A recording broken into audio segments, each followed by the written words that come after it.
guys, welcome to the Chelsea Skidmore Show. I am here today with my husband, guest comedian, and quarantine partner, Stephen Randolph.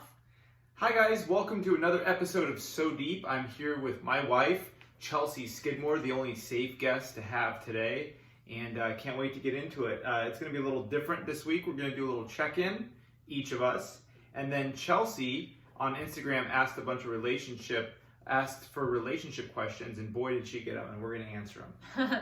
And we are also joined today by Jagger Randolph, our newest addition, who is an English Bulldog puppy, 11 weeks. Jagger, do you have anything to say? He's not barking at this time, but hopefully he will have a word later from our sponsor, Jaggy. Jagger. Jaggy. He's so cute. I want to talk about getting Jagger. The journey. Oh my God. The journey. Who knew getting puppies would be like getting drugs? That's exactly what it was like, the entire thing. It was crazy. Well, so how long have we been inside for? Like 3 weeks? The quarantine thing? Maybe 2 weeks? I don't know. It feels like 3. But basically we had always wanted to get a puppy, and we decided what better time than now. That was Jaggy barking. So we decided, let's do it. Hey, all right, we told you to talk, now that's enough. we didn't tell you to talk that much. Yeah. We decided to get a puppy, and we went down at first to Anaheim to look at some bulldogs, and we went on Craigslist. We just started going on Craigslist, puppies for sale, and who knows, they're a come up for kind of just fast talking, money making people, you know, like drugs or like any other kind of thing that you would expect on like Craigslist or just like a quick buy. And I just, you know, I'm pretty impulsive. You're pretty good shopper. So I was just like, fuck it, let's get these. And you know, we went to this one building, and you're like, something was off, and you could tell by the way the guy was like mistreating them, kind of, and like, yeah, it was really shady. And I don't want to be stereotypical, but it was this Asian family, and they seemed very shady. They just had shady energy. You know, you can just read someone's energy, and it was shady. They had us meet them in Anaheim at this industrial complex where their clothing line was, quote unquote, clothing line, but it kind of just seemed like a front for like some shady fucking like life that they had. And I don't know, I think it was like a puppy mill or something. It didn't sit right with me. And you know, the kid was really nice. That's what, like, the kid was really sweet and like the puppies, but the dad just like dropped them off. He wasn't looking at us. There was just something that I couldn't put my finger on. Right next to Disneyland. You know? Yeah, he was taking calls and he wouldn't answer any questions, and like some of the puppies just, I don't know, they were cute, but it just fell off. And getting a puppy is a big purchase, you know. To get a little sweet bulldog, they're expensive. You know, we dropped $1,600 on it. Yeah, and we got a good deal. I mean, they're like $3,500 to $5,000 if you wanted to go that high. Yeah, you know? So as hard as it was to not, as you know, we drove all the way down to Anaheim. We had gone to Petco right beforehand and purchased all of the stuff for them. So it was really hard to walk away from them, but it just didn't feel right. It was heartbreaking. I can't imagine like trying for kids or like adopting kids. You know, you hear all these stories, and I've been like pretty disconnected to that. Like, whatever, get over it. You know, like, or, you know, pretty insensitive to that. But I was like, oh my God, like if this is what it feels like getting a puppy, because driving home from Anaheim with no puppy all the way back to LA, you know, I was like, it was sad. We had to stop and emotionally eat at In-N-Out in the parking lot. I know, and it was all roped off. It was weird. It was the first day of the quarantine, I think, that everything was like roped off inside. I was like, oh, this is weird. This is different. Yeah, so then we spent a couple of days texting other people. We would like search on websites. We were also looking at Maltipoos, which are really cute, the little teddy bear. My mom has one. They're cute. And ultimately, like, some people dicked us around and like pretended they were gonna come over for days and then didn't. And then we finally got into contact with this woman who had crazy motherfucking lady. She was definitely Stephen said that she looked like Camille Grammer, which I agree with. She had like a very housewife Calabasas, license plate, Mercedes. She looked like a stripper or like past escort. She said she did real estate, but I feel like that's the cover. That's always the cover. The escort or stripper cover is real estate. Yeah, she had her face done. She was on point, but she was fucking out of her mind. She seemed like she was on meth or Adderall or something, and she was acting really, really crazy. And oh, there's Jaggy. You guys can see Jaggy if you're watching the video. You have anything to say, Jaggy? Oh, a little cutie. You want to hold him, but I have his bone. Yeah. So so we got Jaggy, and it was a crazy experience. So we roll up, and she was like, kind of like being controlling. I'm gonna put Jaggy back down. Or he can lay right here with us. Maybe. I hope he doesn't ruin the mics or anything. But she was just like, you have to do this, you have to do this, you have to do this. And I'm like, okay. And then she was like, now you have to go to Petco with me. And I was like, I can get dog food on my own. She's like, I want to watch you get the dog food. Yeah. And that's when it turned for me. I was like, okay. And we go in and I grab dog food. She's like, no, the kind I want. I'm like, okay, that was strike two. I'm like, okay. And then she was like, the size I want. You have to get the big one. And I'm like, lady, I'm 39 years old. I don't have to do whatever you want me to do. And then she's like, well, you're not going to get my dog. And then I was like, fine, I'll get this pet food. And then she was like, no, this one's fresher. She was just on one. And then I go, I'm triggered. I come from an abusive household. Did you? Yeah, I said, I'm triggered. I come from an abusive household. You're triggering me. And you're a control freak. And this, and she's like, I just want to make sure the dog's okay. I'm like, you're freaking me out. And then she was like, you don't get the dog. And then she left. And Chelsea, who up until this point was like, I think I wanted to get the dog more than you. I wanted the dog, but I found her to be shady, and I keep looking at the people who are offering the pets, and like she was just rubbing me the wrong way, and I was really trying to follow like intuitively how I felt about these people, because I feel like it also kind of proves on all dog breeders are weird. Yeah, and then we're realizing that. Yeah, like tiger breeders, they're just like a couple notches down from monkeys and tigers. Yeah, they're breeders. Breeders are weird. I mean, people. do you think someone never bought a tiger from Joe Exotic because they're like, he was a little off? Was this tiger in a good home? I think the tigers, there's a limited places you can go. I think he was one of the only, maybe I don't know, but So we ended up ultimately. Yeah, that's when you were like, I want, because I was like, fine, get out of here. And she like raced to her car, and Chelsea's like, no, I want him. Well, he was so cute. I know, he was he's originally adorable. named Chip. I know, Chip. But we renamed him Jagger because I was at home alone with him, and I just for some reason said Jagger, and he turned around and looked at me. I'm like, yep, that's his name. No, tell everybody the real reason. Okay, so we love the Real Housewives of Beverly Hills, and Dorit's son is named Jagger, and she's always like, Jaggy. She's British. She's Jaggy. But she's not even British. She grew up in America. Yeah, Connecticut. And she's like, Jaggy. So he's our Jaggy. We love having Jaggy. And I just Can you tell everybody about how you DM'd her? I accidentally DM'd her. So she had gone to the Laugh Factory, and our friend Jay Davis had posted a picture of her. But I thought for some reason it was her. I mean, I thought for some reason he posted a picture of her, but she had posted a picture of them. So I wrote back to her, and I wrote, I love her. And also right before that, I had asked her to do my podcast, and she ignored me. So at this point, oh wait, is that my thing jumping? At this point, can you fix it? Yeah. So at this point, he's biting the cord. she has read like several of my private messages and responded to none. So I'm like a little embarrassed. Hey! Jagger, no. He's biting the mic cord. He's biting the... We need to get him down. I know, he's a little distracting, to be honest. I know. I can't really finish my thoughts with him here because he's so cute. Anyways, so the dog has been a trip. I think we've had Jackie for about a week now. And he is a lot, it's just like having a kid, like everyone says. Steven wakes up with him at 5:30. I got the 5:30 shift. And I have And then the second puppy wakes up around 11 o'clock. No, I woke up at 8:30 today. But yeah. I came out at 9:30 because I was on my phone and meditating. And then I take over, and we kind of, I'm really actually impressed because Steven and I, we do fight from time to time. Yeah, I think it's normal. But the puppy has really made us start working together. And it's funny, being trapped in this quarantine kind of thing together and not really getting to do other things. We've actually been getting along, a lot better. I think so, too, yeah. And our sex is on fire. Yeah, it's pretty good. It's never been so good. It has been. Really? Yeah. But for some reason, it feels so good. Last night, I choked while I was coming. Because sometimes when not sexually. No, I was lying back. I was lying down, and he was eating me out. And it's so funny. I told this to Sarah, and she goes, "I know exactly what you're talking about." And sometimes your mouth fills up with saliva when you're just laying there, and then the second I started coming, I tried to swallow the saliva, but it went down the wrong pipe. So I was like,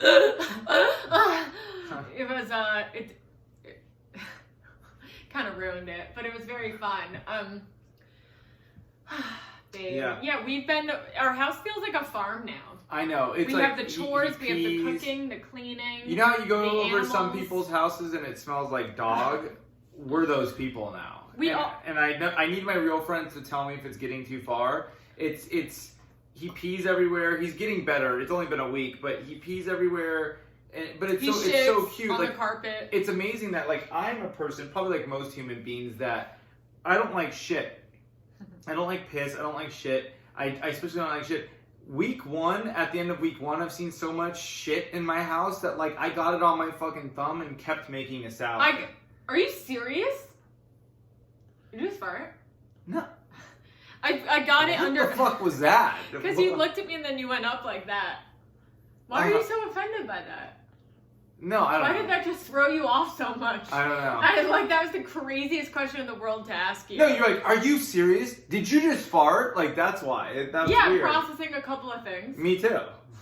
Anyways, so we love our little Jagsters. He's learning, and it's cool to see him progress and learn to go outside. And unfortunately, we can't take him outside until he's had all his vaccines. That's the part that sucks so much. We can't take him outside until June 6th or something. On a walk until he gets his final parvo shot. That's puppy disease, parvo. I took him to Blackwood today, so I held him, and I walked in, and everybody was like, oh my god, what? Give him his bone. Give a dog a bone, find his way home. Here you go, babe.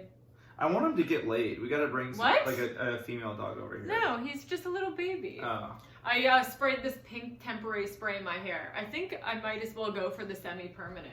I like it. I've always wanted to dye my hair pink, but I couldn't because I felt like, oh, what if I have an audition or like a meeting or like whatever. But now that we're not really doing anything, it's like, why not? Yeah.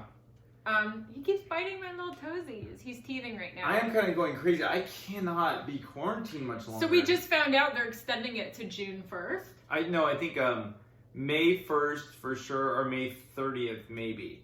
But I think it's going to be till like... September? No, I think it'll be till June probably. This is like, I'm an indoor-outdoor cat. I'm still going to coffee. I'm still going to Blackwood Coffee and like getting my coffee, and she yells at me. But I'm like... No, you don't yell at me. My friends do, though. My brother won't come over here. I know. I went on a walk today, and I had to pee so badly, and there was a construction site, so I used the porta potty at the construction site. That's not like you. Yeah, it is. It's like something fun and crazy I would do. And be like, I just used the porta potty at a construction. It was like fun. Okay. Yeah, and then I sent the picture of me in the porta potty to my friend Madison, and he like freaked the fuck out. Madison, what's up with that? And we got a huge fight, and he's like, you can't be doing that! Like, you have to stay in! Jaggie's looking at me when I'm doing that. I was starting off by saying I didn't think this thing was that serious, and maybe it is. I think my tone's kind of changed in the last 24 hours. I think there's a lot of different stages, similar to like the 7 stages of grief. Mm-hmm. We're going to be going through different stages of acceptance, anxiety, anger, We were depression. almost in Hawaii 2 weeks ago. Yeah. You want to talk about that? Do you? Not like slandering my mom or anything like that. I think it was just my mom really had her, she's, I wouldn't say at the end of her life, but she's getting older. This is a big deal.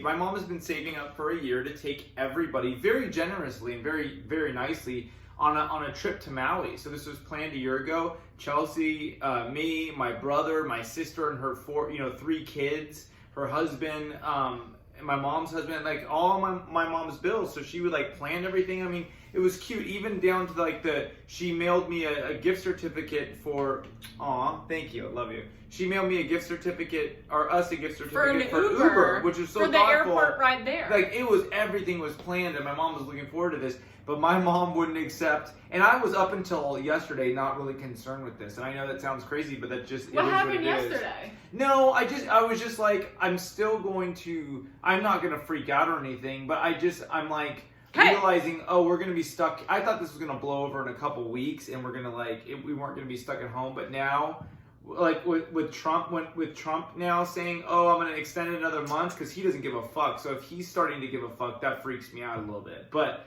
I really didn't care. I think it's because I've had anxiety my whole life and every day has felt like a pandemic. I've been like, oh my God, I have AIDS. I have cancer. Oh my God. So it's almost... I have a wife. I have a wife. Yeah, I know. I have a wife. And I think it's just, I've always, like, anxiety has you preparing for some crazy thing around the corner, and now that it's here, it's almost like I don't feel crazy. My anxiety's like, see, I told you the world was going to end. So it's almost like I've had a calm experience, and being a heroin addict, where for a decade, I woke up putting needles in, being like, oh, that's a weird mark. Is my arm going to fall off? Got to go to Skidmore. This is not new to me, like a crazy reality that I might not be able to make it when you're a needle-using heroin addict is I've already played this fucking game. I've had a couple. I'm sure each tour of Vietnam gets a little less scary. This situation that we're in where you might die and it's not safe. I've lived in that for a long time, so this doesn't freak me out. In fact, and I'm not being negative, but seeing how people react to this pandemic, and I'm not playing down anybody's loss or saying to go into groups or to not be safe, but there's some people that are freaking out so hard. I'm like, oh, you haven't been through shit. Like, oh, this is cracking you? Like, wow, you've had it, like, not to say like I'm jealous of them having it so good, but it's like, oh, you haven't been through shit. Like, to me, this is, I don't know. I've been through shit. So this is just like, okay, here we go. Round 2. Round 3, round 4, I don't know. I thought I had it, and I think I might have, and Chelsea, I think it could have passed. But you have anxiety disorder. Well, just like I have major, and I had like a 7-day major anxiety. I had to up my anti-anxiety meds, and I also got an emergency Ativan prescription that I have not needed yet. But I was waking up every single day with like horrible anxiety, and you know, what I had to do to adjust that was I had to stop reading the articles that everyone was sending me about the coronavirus, stop engaging in conversation about it, try to just take my space and start focusing on other things.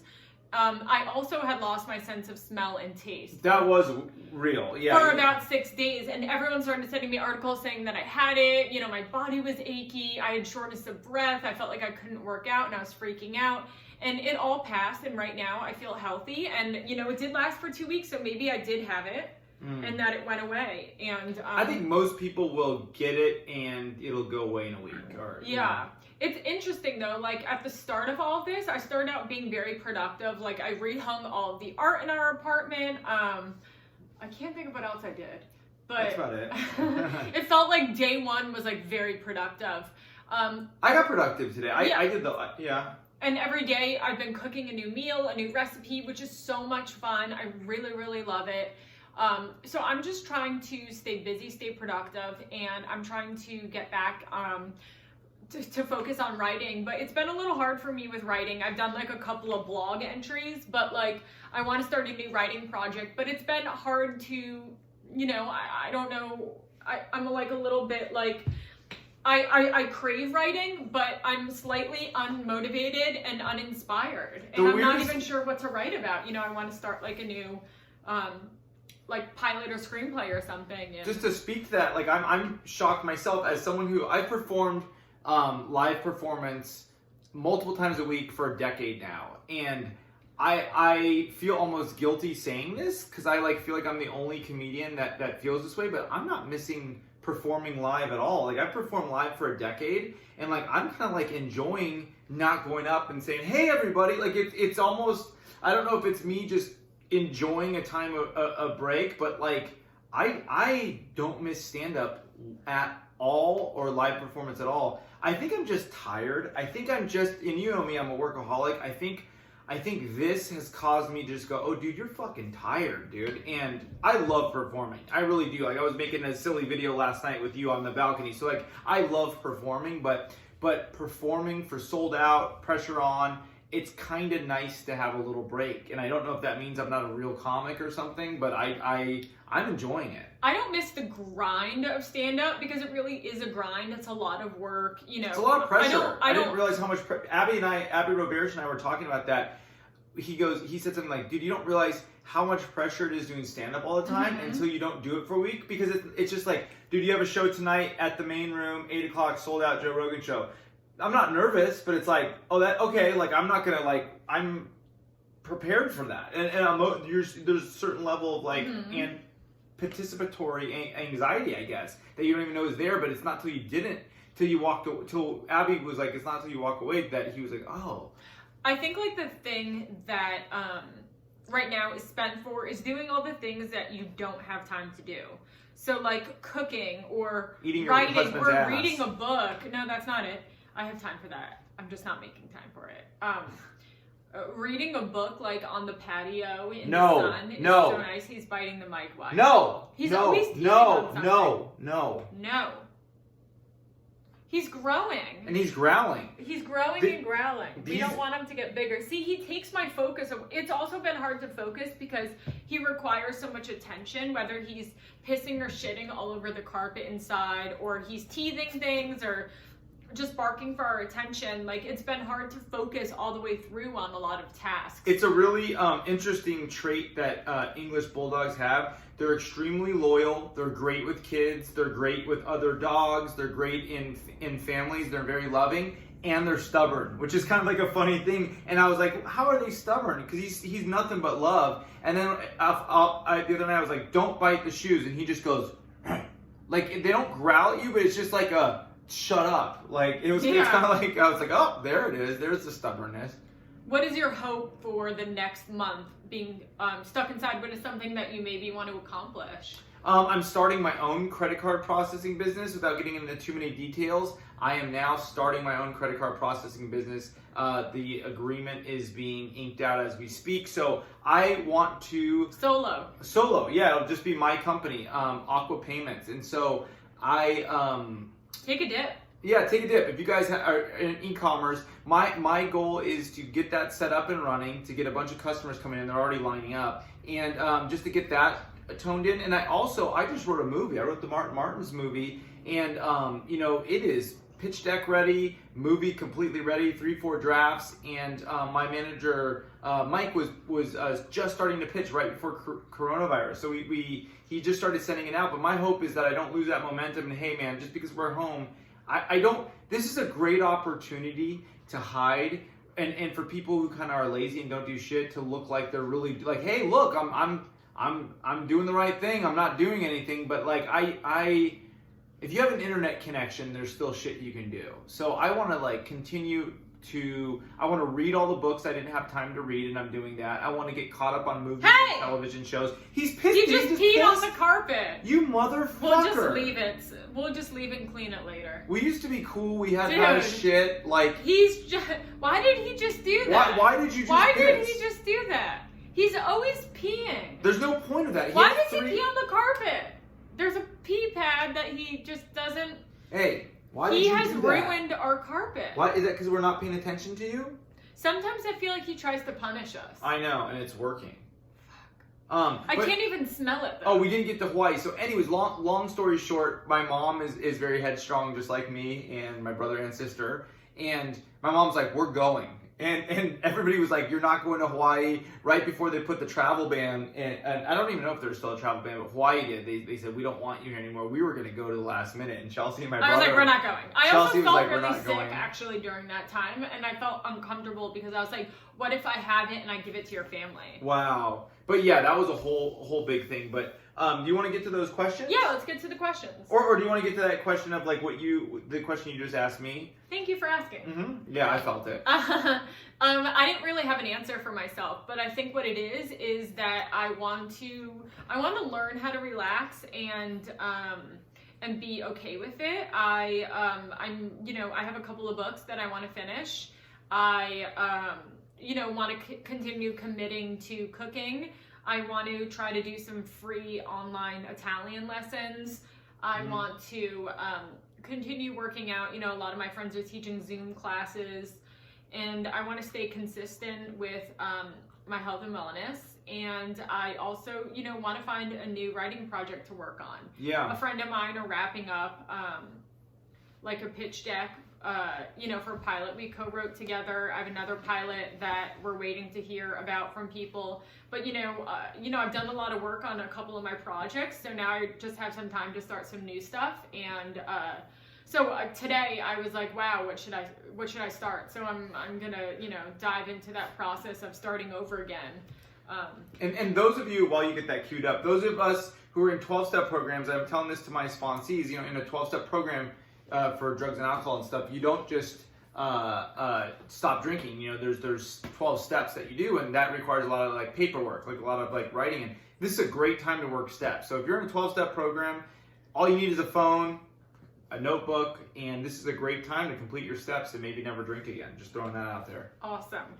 Okay, we'll both answer the question. He's chewing his damn bed. It's alright, Hey! just let him. It's just his bed. Okay. When was the first time you pooped in front of him? Is the first question. I honestly cannot remember. Oh, actually, I know when it was. I think this is when it was. When we were just dating, I went to your apartment in Sherman Oaks and I did an enema because you were gonna fuck me in the ass. So I wanted to do an enema for some reason because it just felt like an extra like porny kind of thing to do. So I was shitting in your back, but you didn't see it. But I knew it was going on. Yeah, and there was something like hot about that. Like I like cleaning that. out my asshole for you. Yeah, I like that. That's my first memory of like shitting, but pooping in front of you. Not in front of. I can remember the first time we acknowledged shitting is when we would do the Comedy Store open mic, also known as potluck, and there's a bathroom right next door, the Andaz. It's a rock and roll hotel where like all the legends used to stay, and it's right next to the Comedy Store. And I remember we both had to shit. We both went in the stalls and shit. But what about in front of each other? I think maybe the enema days, and then probably me just like shitting here, and then me me barging in and being like, so what? Yeah, that was it. Yeah. Okay. Do you want to ask the next question? How often do you guys fuck? Not enough, Shirley. That's not Shirley. I know, I'm just kidding.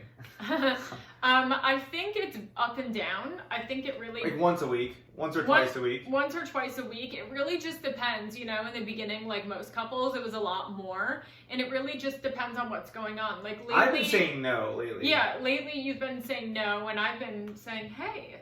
Yeah, what's going on? Hey, babe. You know what it is for me, and I've done this before. I just lost 20 pounds. So my sister, if you want to know how, it's called Octavia. It's like a multi-level marketing thing. It's a kooky wacky thing, but it actually works. And there are these meal plans. So you get like 5 mini meals. They call them fuelings, and then 1 real like vegetables and protein. And I've been doing it for 43 days, and I lost 20 pounds. And but doing the calorie cut down, it's killed my sex drive. I'm not as horny for some reason because I'm like on a calorie deficient. That's interesting that you say that, because for me, like what makes me horny or what makes me feel like is when I feel attractive about myself. I feel really attractive about myself lately. So if I lose weight or I have like makeup on, or like right now, like the pink hair dye, like I feel cute. Mm-hmm. Like it puts me, or it depends on like what I'm wearing, it puts me in like a mood. But if I'm just like laying around in sweatpants eating macaroni and cheese, I couldn't be further from being horny. Interesting. But like if I'm like in a little, like last night I was in like my tacky little pink furry robe. Yeah. And like that's fun. It was just like a mood. That's fun. I would like to have more blowjobs. Okay. Was it love at first sight is the next question. Yes. Yes. Let's see. What is your favorite book to read? My 12-step, the big book. I knew you were going to say the that. big book from 12-step. We don't say that. It's anonymous. The big book from 12-step, and then I would say the last book I read is Never Eat Alone by Keith Ferrazzi, and I really like that. And then I really like Think and Grow Rich, and I also like Napoleon Hill, and I also like Joshua P. Warren's book Use the Force. Yeah, that's a good one. Right now I'm reading On Writing by Stephen King. Oh, you were telling me some cool stuff about it. Can I get a sip? Yeah, which I'm really liking. I've been like taking a little bit of time to can you press that for me? Mm-hmm. Come on. My phone's on low battery, and we're recording this on my phone. So yeah, that's what I'm reading right now, and I'm enjoying it. First time sex with him after how many days you guys met? Okay, that's not a clear question, but I think what the question is, how many days after you guys met did we have sex? It took 3 years. I think 3 years, yeah. 3 years. 3 years, and I ate her pussy. How the fuck did you get a chance to fight Chuck Liddell? I was working for Big Brother Magazine. I was interning at Big Brother Magazine. Chuck Liddell was an unknown at that time, and he was a cage fighter. I don't even think for the UFC, so he wasn't like a UFC guy yet, but he was doing like these Brazilian cage fights. And in 2000, they came out with a cage fighting video game. And Chuck Liddell was one of the characters, so they chose him to promote this video game. So he came down to Big Brother Magazine at the Larry Flynt building, and I was pissing next to Chris Naracco, who was one of the writers. He was like, "Hey, you want to fight a cage fighter next week?" And I said, "Yeah." And he said, "You want to do it in a pink tutu?" And I was like, "Fucking bring it." So yeah, it was set up by Big Brother Magazine, owned by Larry Flynt and Chris Naracco. And it was actually, the fight took place, little known fact, in the backyard where all the first Jackasses were done. So Johnny Knoxville, like tasering himself, and all those early Jackass videos, like for the very first Jackass, it was the same backyard. That's where I fought him, in Hollywood. It was really fun. He was a really nice guy. Codependency on either side. How do you deal with it? I'm going to start working out. I'm going to start working 12-step programs in that. I do have codependency, and I noticed that. I'm very codependent with Chelsea, and I'm very codependent in all my friendships. I'm codependent with what people think about me and just everything. And that is so funny. I'm so glad that was asked. That is something I'm healing around money, around alcoholism. Sex addiction really isn't an issue. And codependency is the next thing that I want to work on. And I believe it's causing me a lot of like panicky pain, and it's all childhood parenthood stuff. And I can't wait to work on it. What about you? Yeah, I definitely have codependency, and sometimes I'll really notice it pop up. I remember early on, like almost 3 weeks ago during this whole quarantine thing, Steven was like, "Oh, I'm going out all day." And I actually said the words, "You're escaping?" And I was like, "Why?" Wow. And I was like, why did I say escaping? That's like such a crazy word. But that's like how I truly felt. I felt like he was trying to like escape me. No, not that at all. I was holding him captive, but like I think sometimes like things will feel like that severe to me. Yeah. And you know, I've always been codependent with my friends. I've always had like that one best friend that I hang out a lot with. And you know, and I really love spending time with Steven. And you know, it only hurts when the other person is setting the boundaries. You know, I can swim in codependency and like feel okay with Steven. But when he wants to set some sort of boundary saying he's going to spend less time away from me, it always hurts my feelings, even though I know it's not meant to. For some reason, it just doesn't feel good. So that's something like I want to work on, like knowing it has nothing to do with me and it's for him and it's for the health of both of us. And it makes me feel better. Like, so I've been setting boundaries lately, and I've been trying to get some more me time, and like I need to hang out with the guys more. Like that's something that in therapy, it was like, what do you do outside of comedy, credit card processing, or Chelsea? And I was like, nothing. So before this whole thing, I started doing jujitsu, and that was like a really fun thing. It was just all guys, and we're all rolling around, and like my buddy comedian Abby Roberge would come in, and you know, it was just a fun thing. And so that's something I started playing video games with my brother, and just like going and walking around by myself and doing something that isn't Chelsea or isn't my relationship, that makes me appreciate Chelsea even more. And it has nothing to do with her, but whether it was my best friend Casey Maloney, my friend Taylor, Bill Posley. Like, Bill Posley said the funniest thing, my last relationship was codependent, and when it ended, I was like, that's my last codependent relationship. And he goes, I have news for you, bud. You're still in one. and like, that was so funny. That's what Bill Posley said. So it's not them, it's me. And it's like I attach on to things. I was codependent with the Comedy Store. I didn't think there was fucking comedy outside of one club. And like people used to be like, dude, it's just a comedy club. I'm like, no, I was codependent with the Comedy Store. Like, so that's something that I struggle with, that I really want to get healing around and get right sized with. What's the age gap like? Any issues? For those of you guys who don't know, Steven is 7 years older than me. I don't notice it. I feel like I never think about like our age difference. I don't think about it like ever. 7 is that much older than me. I've always dated guys that were older than me.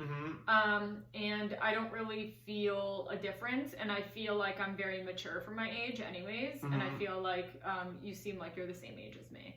Yeah, I feel like we're the same age. Yeah. Yeah. If anything, it seems like maybe you're 4 years older, but I don't notice it because it's not I don't like think you're about it like like 15, 20 years older. Yeah. And this is for you.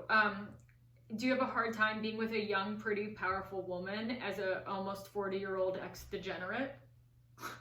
Okay, that's a little. Do you know this person? Who is that? Don't say it out loud. No. Okay. But I like I've seen that name. No, not at all. No, I don't. Damn it. Okay. Yeah. Do you guys have similar spiritual ideas or sex drives? That's like a two-parter.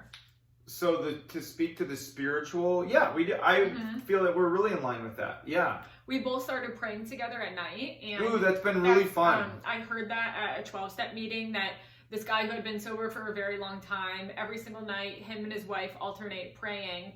And Stephen and I started doing that, and we haven't missed a night really. I mean, maybe once or twice on just being really tired. But you know, it's just something like nice to bring spirituality and God into our relationship. And we also have done some like spells together. So that's fun, and we'll read, you know, the 12-step literature together and discuss the program and working with others. And Stephen knows a lot about 12-step programs and has really been like a really big guiding light for me. Oh, thank you. And, I love it. So that's really cool. Do we have similar sex drives? I think I'm hornier. I think as a guy, you just have more of a sex drive. Yeah. I think in the beginning of our relationship, we both were really sex crazy, but I evened out a lot as my life changed drastically. And I settled down more into being a woman who was in a healthy, secure relationship for the first time. And in the past, I was always in toxic relationships where I felt like my self-worth and validation was based on my sex and what I had to offer. So once I finally was in a relationship where I felt comfortable in myself, I didn't feel the need to offer myself sexually all the time. And to just lead with that. And I felt a lot more comfortable just leaning on who I am as a person and checking in with myself and saying, do I really want to have sex right now? Or like, can I just have a conversation with him about something that I want or need that I'm not like getting an answer for? So I've tried to just balance it in a healthy way and like really listen to myself on like, you know, when I do want to have sex and when I don't. And, you know, and the times that I don't, like, I rarely like do, but like also, you know, we have to meet in the middle and find a balance as well. Yeah. I think they're about the same, but I'm a little hornier. Yeah. Since you're both funny, do either of you get tired of each other's bits? Yes. I don't get tired of Chelsea's bits. I get tired of like doing bits. I kind of think it's fun. I think it's fun. Like last night, I was laughing so hard until I was crying, filming the video of Stephen like singing on the patio in opera. Like that stuff is so much fun to me. Like I was just cracking up, and I laughed so hard for the first time in a couple of weeks, and it just felt really, really good for me. And like sometimes we'll do these bits together, and I definitely want to do them more than him. Or like we'll like a funny moment will happen, and then we'll like try to reenact that moment, but pretend we're filming a TV show and try to do something without laughing. Yeah. And like that's like just like a fun moment. No, I like doing bits, but one thing that I've complained about is because Chelsea's like comedy 24/7, and sometimes I've been like, I feel like this apartment's like a green room, and like I like to get away from comedy. It's the most important thing in my life. I adore comedy. I love it. But sometimes I like to go home and just watch like cold case files, like, or like, you know, the murder shows. You've literally never watched Cold Case Files. Well, what do you call them? The one on like the forensic files. What do you mean cold case? I watch. I'm kidding. Okay. No, but I like to. It's almost like a UFC fighter probably doesn't come home and just punch around with their roommate or their wife or their husband. Like sometimes I just want to take a break from bits. Yeah, which is understandable. Yeah. Okay. How to keep the attraction and sex life interesting as the single days? Anal. For me, like it's for me, it's like always based off how I feel. Like if I feel good, then so like for example, like making the effort to like put on something sexy. Like surprising Steven is something that I enjoy doing. So like if he's just hanging out in the other room and then I come out and I'm in like lingerie and thigh highs with like a choke collar thing. Or like one time he came home and there was like candles everywhere and I had it like set up and I was like, you know, or like doing like a little strip show. I like that. I like the strip show because Chelsea was a stripper, and so like if she does like so strip show I'll like put on stuff, an outfit and we'll put on some like 90s alternative rock and I'll like do a little dance and like I like that. That kind of stuff is very fun, feels very fantasy like. I like that.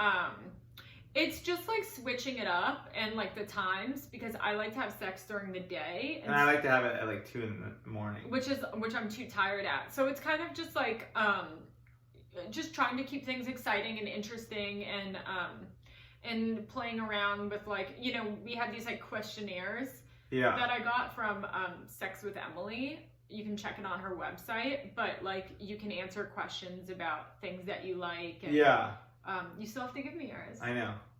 Anal. Did the two of you really have sex with your maid of honor on your wedding night? No, we didn't. The next morning, my brother did. She got, the next morning, did they? Yeah. Oh, so she fucked Steven's brother, Allie.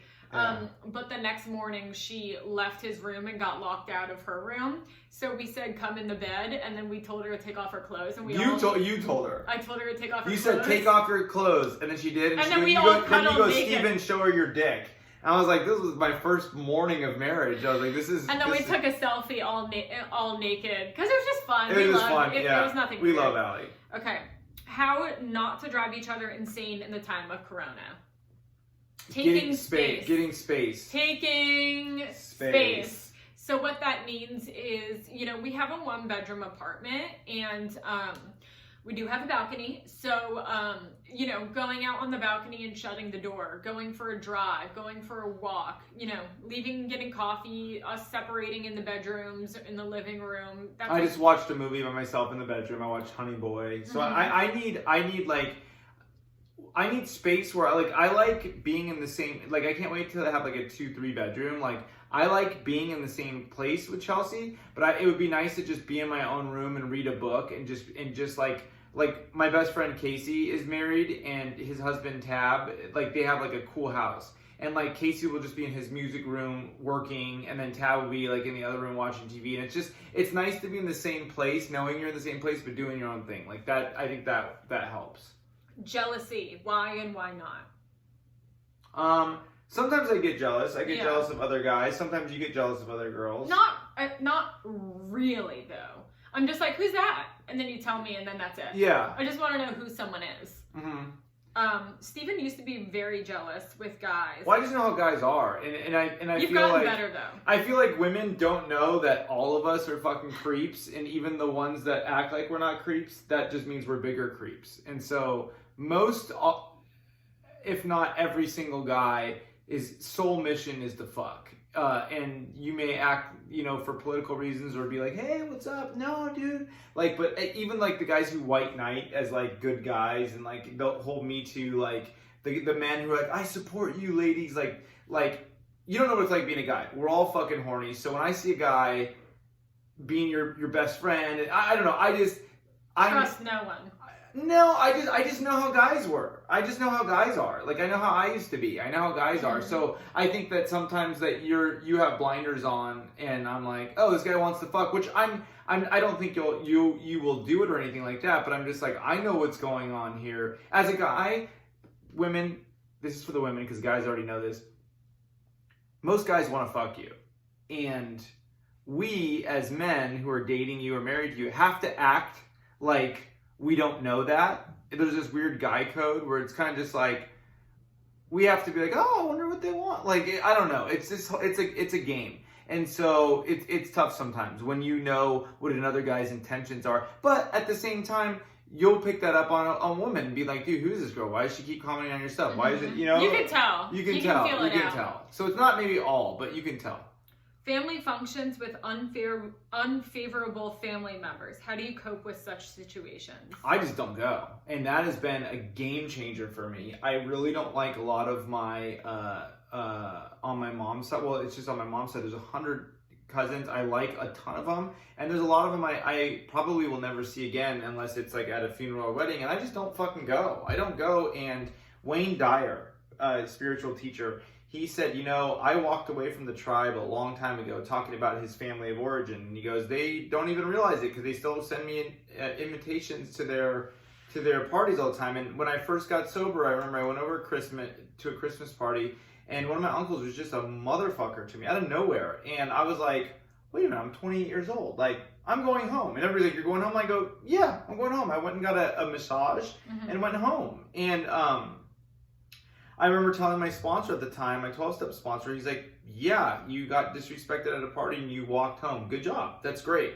You can do that now. And there's still a little part of me that's like, I have to, no, like you kind of like become a little kid, or at least I do in family functions, but I'm like, I just don't go. I don't put up with it. I have a zero tolerance policy for disrespect or any bullshit with family. And if my family does something I don't like, I just take some space and don't talk to them. You've been doing that. Yeah, you're like, hey, we'll try later. Yeah. If they say something I don't like, I'm like, yeah, I feel like we're not like getting along right now. I'll talk to you another time. Yeah. We hang out. Were either of you hesitant about dating a fellow comedian? No. No, not at all. No. What constitutes a date and dating? In general, like a date is where you go out with somebody that you have sexual romantic interest in. You go somewhere, it's like an interview process, and when you're dating, that means you already have the job. Yeah. I'm looking for, there is one more question somewhere else that I'm looking for. A date is just going out with someone, and it feels a little more casual, and I think dating, is there some texting going on, communication outside of the dating, communication outside of like the date, that in between texting, phone calls, the post on social media really makes it official. That's when you know.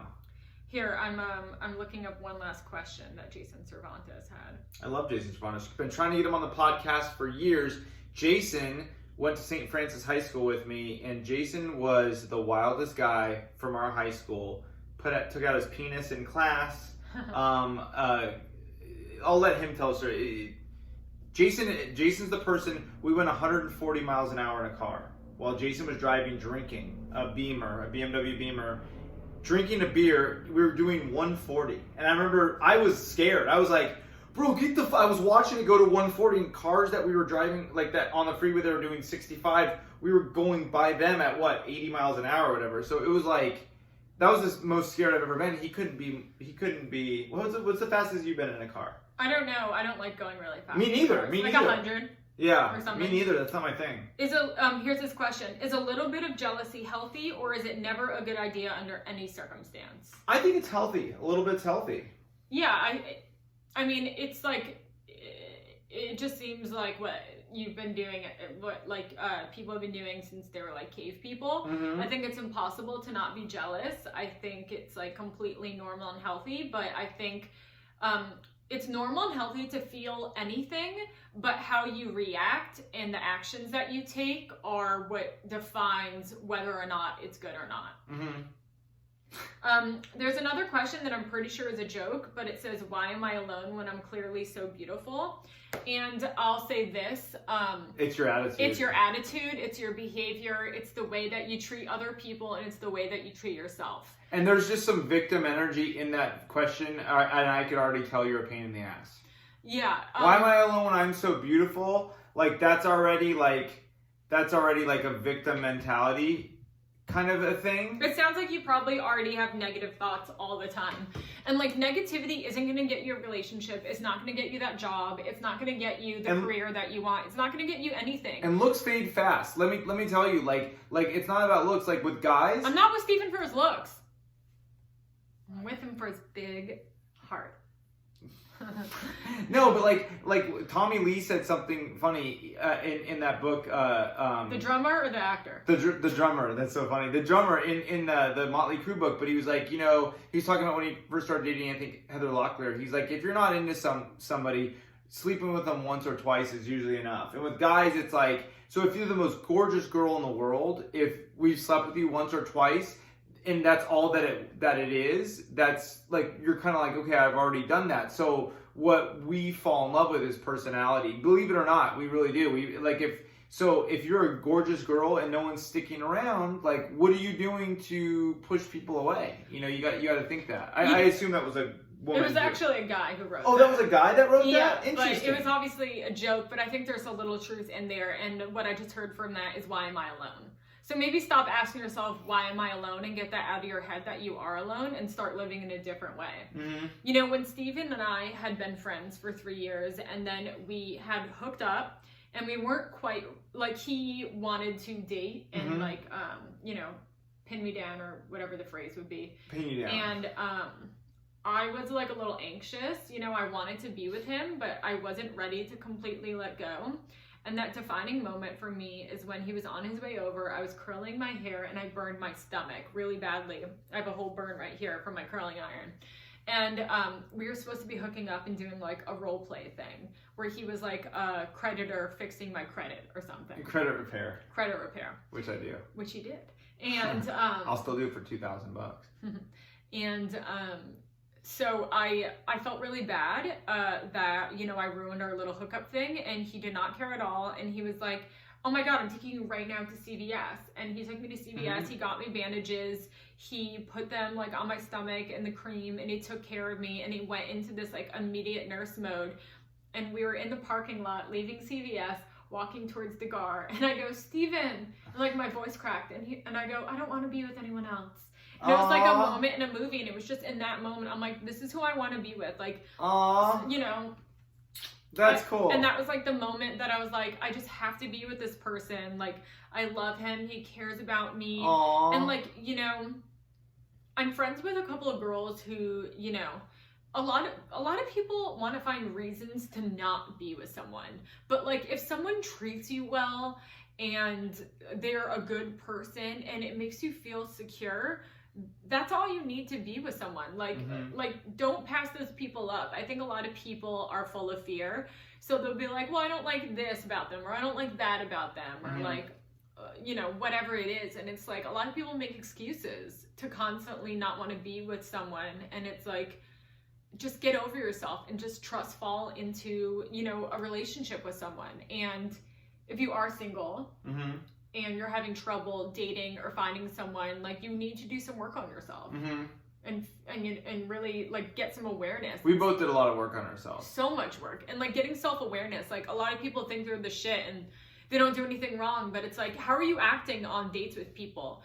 A big thing that a lot of my girlfriends do, and that I used to do, is that they overshare. So like, a friend of mine will go out with a guy, and on the first date she'll say, hey, I overdosed before, and I used to do this, and I used to do that, and I was molested. And a guy's just like, and it's like, you give them reasons, vomit to run away. All this stuff to try to push people away. And I think the idea behind that is, well, I want to tell them now, so, you know, later when they find out who I am. And that's like that belief about yourself. It's people finding out later who I am. Maybe you're a great person. Start thinking about yourself in a different way. Yeah. I'm nervous my phone is going to die. Do you want to cut it?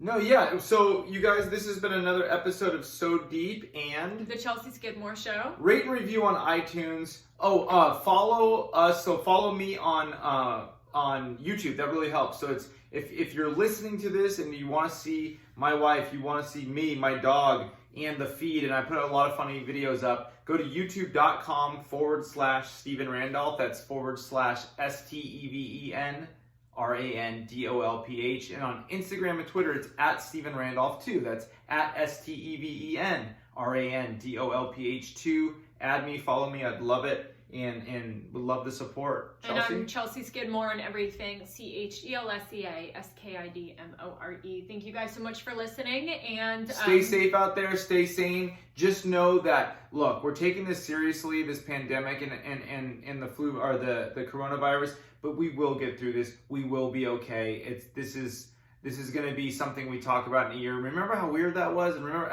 I have a therapist that said a year from now we're going to go, remember how relaxing that was and we could just sit and do nothing? So he goes, you know, not to downplay or anything, but we will get through this. Humans are tough.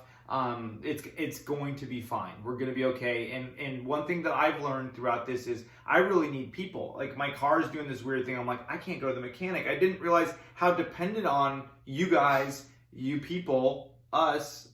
I miss coffee shops. I miss the buzz of conversation. I miss people. So that's one positive thing I've gotten through this. And I love you very much. I love you too. Bye. Bye.